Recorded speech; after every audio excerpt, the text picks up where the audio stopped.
Request Mr. Arun Subramanian, co-founder Sharpcell AI, to please come upon the stage.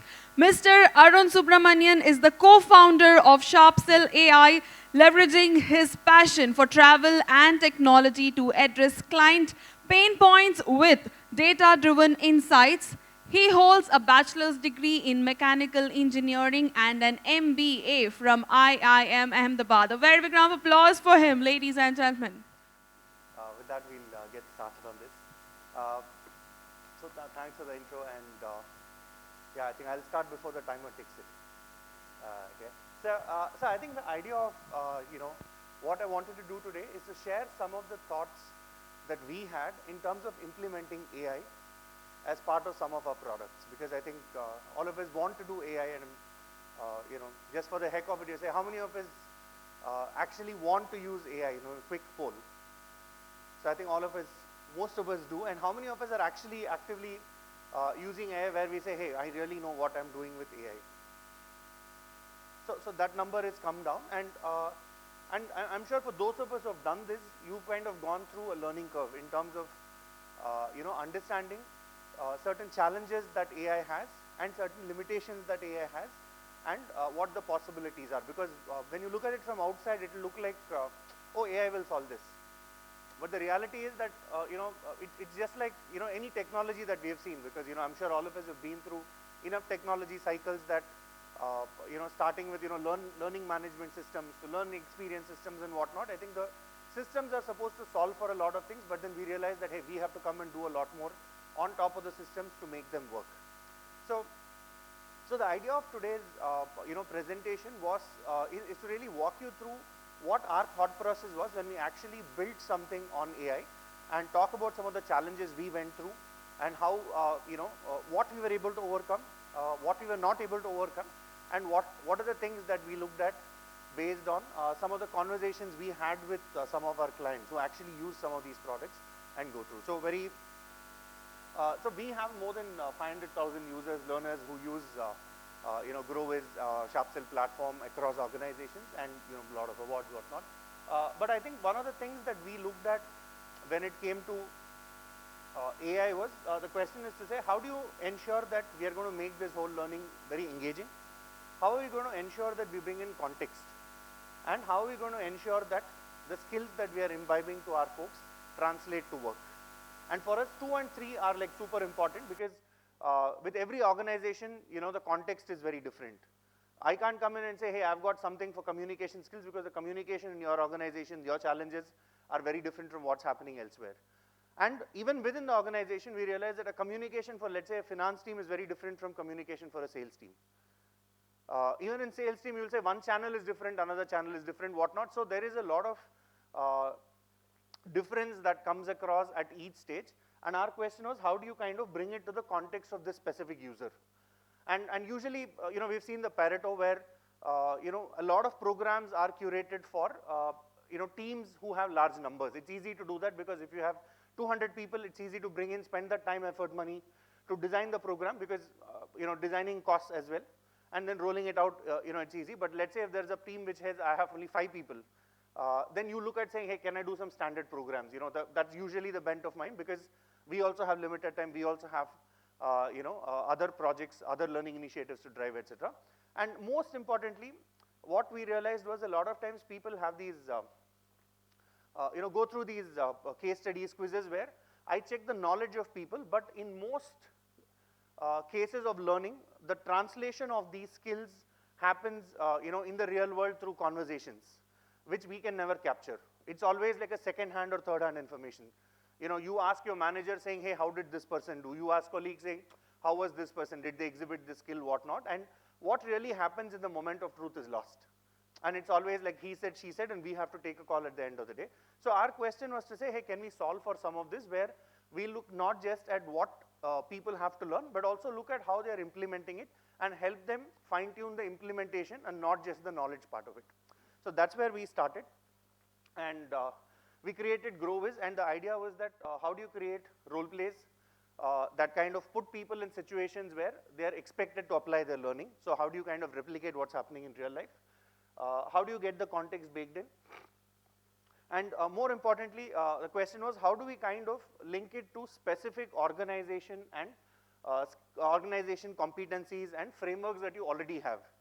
And fourth one was how do we kind of get insights on what is happening that both the learner and us can act on. So these are four broad pillars that we really looked at. And I think the first thing that came out with anything with AI is this part. You know, what is going to happen to infra? Are you going to send the data to US? Which tool are you using? Which platform are you using? More importantly, is my data safe, et cetera, et cetera. So those are questions. I mean, this is a long answer, but I think this is the first building block that anybody will have to look at because, with AI, you don't know what's happening. I mean, there's a lot of things running behind the scenes that unlike some of the other technology that we have used, we can't say, hey, host it in my system, give me, in writing what is underlying, et cetera, because there are too many dependencies here specifically with AI. Then the question came in saying, what is the format of these role plays? Should it be audio or should it be video? Should I kind of put somebody in front of a webcam like what you do in a Zoom call? Or should I kind of say, that's okay, just do the same Zoom call but without the camera on, So those are other questions because on one side with video, we could do a lot of, facial analysis, et cetera, but from a user perspective, audio seemed to be what people preferred because I think people just got conscious, et cetera. So we had to take a call on that. And once we rolled it out, one of the other things that came in was what's happening to multiple languages, multiple dialects. For example, let's say internationally, I can go introduce myself as saying, hey, hi, I am Arun. But in India, you come and say, hello, myself, Arun. Both mean the same. But the question is, can the AI understand that myself, Arun, and hi, I am Arun are the same? Can it understand conversations the way they happen in the real world? Because while all of us here understand English, all of us here write emails in English, most of our conversation, I'm assuming, will happen in the regional language. And even if we are using English, there's going to be a lot of use of, and I'll just put English as an example for those of us who are, a part of the Hindi-speaking group of where we have Hindi-speaking colleagues, etc. You use a lot of Hindi, you use a lot of Telugu, you use a lot of Tamil. So the question was, are we going to kind of build a tool which is going to accept English the way the tool wants it to be, the technology is okay with accepting, or should we build something that is much more natural where people just go and practice and get their feedback based on what they would do in real life. So I think this was one of the very important things for us to say, how do you bring it as close to real life, which means if you have to put more effort, more time, then we have to do that. Then you had other questions saying, how long should a conversation be? How do you ensure that the responses are relevant? How do you ensure that we handle exceptions? For example, you can put people, I think some of you have already got the hang of it. The idea is that, let's say if I want to do something on communication skills or giving feedback, what I'll do is I'll set up a role play saying, hey, this is your employee, this is your team member who's kind of come for a half-yearly review. Give them feedback because they've gone through certain things you found them not doing well, etc. Now the question is, I can go into the role play and talk about saying, hey, we have this issue to discuss, that's okay. But what will happen if the user goes to the role play and say, oh, tell me what happened to yesterday's IPL match? Sunrisers lost it. So technically, is that a conversation that could happen in the real world? Answer is yes. Is that a conversation that's okay for us to happen in a review? Maybe once, yes, but not beyond that. So our question is, how do you still bring people back to the focus of the conversation and not just take any conversation anywhere because AI is able to handle it?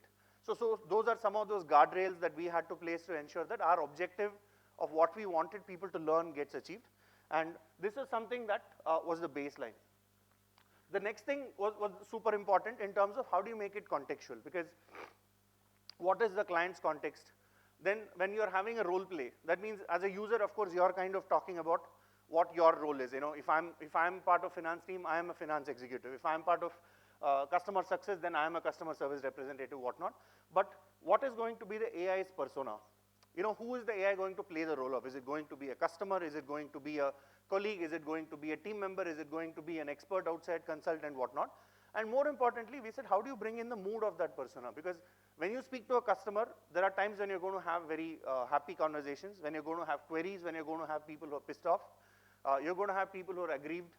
So question is, how do you also bring that mood of this? Because one is, who are you having this conversation with? What is their state of mind? And how are you handling that situation? So for us, it is very important to do this. And what we also looked at was to say, how do we, segue this into some of the existing learning initiatives that are already happening, because it's not like, there are no initiatives, it's not like there are no, programs that are happening. So our question was to say, how do you use this to build it on top of some of the existing inputs that people have been already getting, for two reasons. One, there shouldn't be any discord, and two, we wanted to make this as a tool that reinforces what has already been expected of them. I have some programs, which means I expect you to exhibit certain behaviors, I expect you to exhibit certain learning patterns, and the idea is how are you going to keep reinforcing this. And this is something that was super important, because initially we said, we'll kind of measure 6 competencies. And when we took it to clients, they just tossed it out saying, boss, who gave you these 6 competencies? Who are you to tell me what the definition of these competencies is? And who are you to tell me I should measure my people on these competencies? And that's when we realized every organization has their own competency framework, their own scoring for competency framework, and their own definitions. For example, if I say communication skill, the definition, I'm sure, if all of us were to put down what our competency framework definition calls it out, it will be different. And our rating scales are also different. Some organizations say, I'm going to do 1 to 3. Some say, I'm going to do 0 to 5. And each definition is different. So one of the most important things for us was to ensure that we kind of adhere to your standards and not the other way around. Because while we said that we have Sharpsell standards, we have Growiz standards, which are going to do well, nobody really gave a damn. The question was, are you helping me, or you want me to use your product? And we said, no, I think it should be the other way around. So this became very, very important. And the question also was, what is the kind of feedback that you get? Because a role play, you have a conversation. So what kind of feedback are you getting? How can you kind of customize it to what the users wanted, and how can you customize it to what the learners wanted? Because you had, for us, there were, while we did a lot of things for the learning team, we realized that at the end of the day, users felt that they didn't get enough. It looked like they put in a lot of effort, while it could be a 2-minute, 3-minute effort, but in their mind, it's a lot of effort. And they came back with nothing which was actionable. So our question was also to say, how do you make this actionable for both the learner and the learning team? And finally, you had, the whole part about analytics. What are you getting? How do you look at, over a period of, let's say, time, or over a series of role plays, how do you look at a skill mapping? How do you look at a competency mapping of each individual? How do you look at it for the team, organization, etc.? So I'll kind of leave this out. So this is broadly, this is just a sample of how this part looks. Would you be able to zoom in a little? Okay, never mind. So I think broadly, for those of us who can make something out of it, this just talks about a description of what a role play could be. And here we say, hey, there is something called points to be covered. Let's say this role play talks about you're in the midst of a half-yearly review, and you're kind of having a conversation with your team member, Vikram. And as part of this conversation, I say as an organization, I expect that you should kind of have, approach this with empathy. You should highlight Vikram's past contribution, that's important. You should address specific performance concerns with examples. And we have given some examples here on what this situation could be. And you'll have to discuss growth opportunities, and you'll have to come up with a clear action plan and actionable. So we said these are expected out of this role play. And what we also say is that I'm kind of mapping these skills, which means they say, while you do this role play, I'm going to measure you on these skills or competencies. And for, let's say, your reference, I'm also giving you what the description of this is, so that you understand what I'm expecting you to exhibit as part of this, so that when you practice it here, you'll also have an understanding of what is going to happen outside. So what we'll do is, this is what it starts off with for an example. Could we just have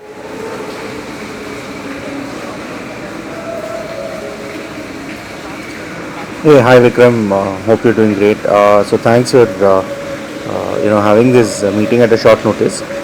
So the idea of this meeting is to discuss some performance issues that I've been noticing of late, and wanted to understand how you feel about this.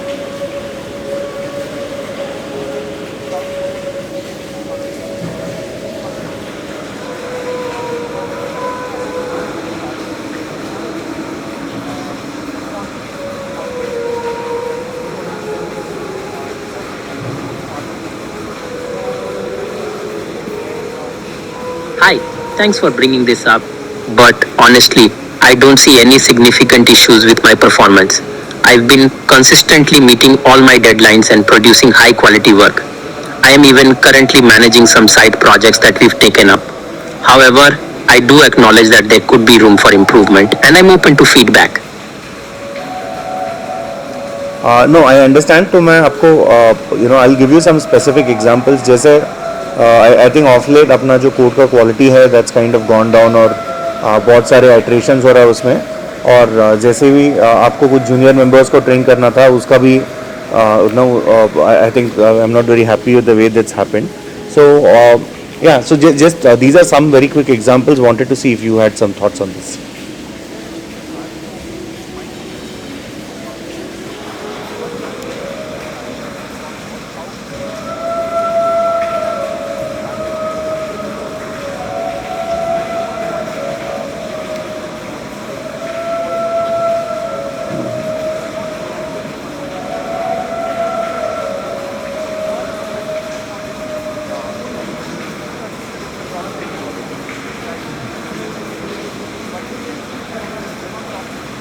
I see where you're coming from, and I appreciate you bringing these issues to my attention.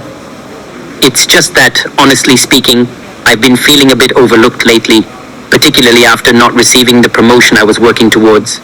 I've also had some disagreements with the new changes in project management, which don't fully align with my vision.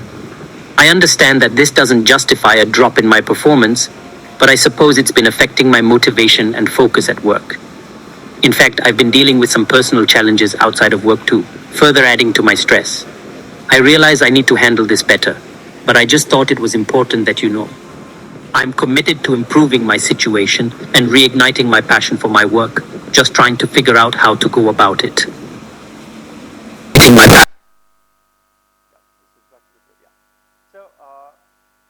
The idea is that you kind of have, you could have like multiple personas, and the personas come along with the way they speak, their cultural inflections, what is okay, what is not okay to discuss, etc., etc. So I think that's part of how it's baked in. And quickly, as a user, you will kind of get this. This is, for example, for a similar role play, you say, hey, your score, the way you handled it was 3.5 on 5. And your feedback is you successfully conveyed your concerns with empathy and acknowledged Vikram's struggles. However, you could have discussed performance issues with specific examples and touched on it. So you kind of get a very specific AI feedback on how this conversation was handled given the specific scenario. And like we said, initially we said there are going to be certain points I want you to cover as part of this conversation, because those are behaviors that I want you to exhibit. So here you will see that you get a feedback on whether some of those points are covered, not covered, or partially covered. Because sometimes, in this case, you say, highlight Vikram's past contributions and value to the team. It's like, broadly, let's say, in the role play that I did this, I kind of covered this, but it was not very emphatic. And this is from Vikram's point of view. So does Vikram feel that his past contributions are covered? He thinks it's partially there. Does, was the potential of growth opportunity discussed? And say that you provided support, you say that was partially done. So maybe, I talked about something on support, but there's nothing specific done. So you get a very detailed feedback on what happened, what didn't happen, and you also get, your competency mapping in terms of saying, based on your definition of competency, what really has transpired. What is the competency score based on your definition vis-a-vis the context and conversation that was had. And you also get something called conversational intelligence in terms of how fast were you speaking, did you showcase empathy, what really was your confidence when you're talking about some of these issues, etc., etc. But I think this is what the user and learner sees. But from, because for us there are two key stakeholders, right? So one is the learner and other is the learning teams. So for the learning team, we looked at saying how are we going to build these configurations. For example, I think this is it's a 5-step process for us. We broke it down. So first is to say, hey, what is somebody seeing? What is the description? This is what the user sees.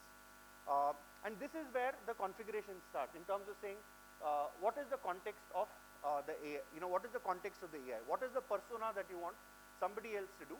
And we actually spent a lot of time on this part to make this context fairly conversational English. Because one way was to kind of, one thought was that we'll put this complex Excel where we'll kind of define every aspect of it. And we realized that that's a big overhead on anybody who's getting this done. So we again used AI here as part of the admin to say that, hey, you give me a 1 or 2 line description of what you want, and the AI will kind of make a much more detailed context of what the conversation is going to be based on what you are and what your organization is. And you can also say, what is the language? Is it conversational English, conversational Hindi, Telugu, Tamil, Malayalam, whatever, and what is the mood of your AI. And you have different AI personas that come in. And here again you see what is going to be the evaluation strictness, because you saw that the score was 3.5. But you may come back and say, hey, Arun, according to me it's a 2.5. So we say no problem. I think we'll just kind of say the evaluation has to be strict. It's no longer neutral, or evaluation has to be easy. So you can kind of do this and you can kind of iterate along. In the meantime, the machine keeps learning anyway. And more importantly, here you say, what are the skills to be covered and points to be covered, and as part of this skill, we say to begin with, you just kind of have an Excel upload of your competency map. And all this will appear here. You can just choose from what your specific competencies are. So that makes, life a little easy in terms of how we are mapping it to our specific competency definitions. And this is, I think, what Venki was talking about. So while this can be used as a learning tool, where I say, I'm going to help people learn, I'm going to help people, go through what I am reinforcing, etc., etc. The other way we are looking at it is, in case you say that I don't want to show points to be covered, I don't want to show some of these things, it suddenly becomes an assessment. Because I'm just giving you a situation, I'm putting you into this, and I say go through this and thank you. It's just like an assessment center where you get no feedback as a learner, but you kind of, all the feedback is recorded, noted, and shared back with us. And the last part is the most important one, which is what is called additional context. So what we realized is that with each of these role plays, there are some scenarios that we as an organization have faced. So there is always this, the inflection point or some specific event that kicked off a certain initiative. You say, boss, I had this, but you know what? My guys went and spoke like this. So I think we should kind of do something to get over this. I see this as a common pattern. So what we realized is that there are going to be very, very specific, organization contexts. For example, let's say if you're using Jira and somebody is not updating Jira as a tool, for example, then the AI should talk about Jira. It should not talk about some, some program, ticketing tool, some planning tool. Same way if you say that I'm talking about some competitor or I'm talking about some specific issue where, reconciliation became an issue, whatnot, then it should talk about how reconciliation is an issue. So the idea is, how do you kind of use this thing called additional context to kind of give very specific organizational examples. For example, when we do this for, let's say, selling skills, then you kind of put in your competitor's name, your competitor's features, which an AI may not have complete understanding of because they don't know what your market is, they don't know what your reality is. So the idea is that not only are you talking about who the persona is, but you'll also be able to get specific examples from your organization, specific scenarios that you have gone through, your people have gone through to get this in. So I think this is broadly what we kind of had to go through to kind of get, the AI to work the way we want. And broadly, we kind of, when we looked at this, we said we're going to look at AI in 3 parts. First is, how are you going to use AI to define these conversations and put people in a situation where they can kind of learn and practice. Second is, how are you going to use AI to propel conversations and be the person on the other side, like what happens in assessment center, because doing that physically is a fairly expensive affair. And the third part is, how are you going to use AI to give feedback in the context of our organization and in the context of the defined competencies that we have. So I think this is something that, this is a process that we went through to kind of ensure that while the platform works, how do you also make it flexible enough so that it works for our clients. So I hope it kind of threw some light on the thought process that we went through in terms of building this product. So, so with this, I thank all of you for your time and patience, appreciate this, and thanks a lot, team, for the opportunity. Thank you so much, sir. That was an amazing session, and we would like to felicitate you. And to do so, I request Mr. Anjan Kumar Das Gupta, Head Learning and Development, Organizational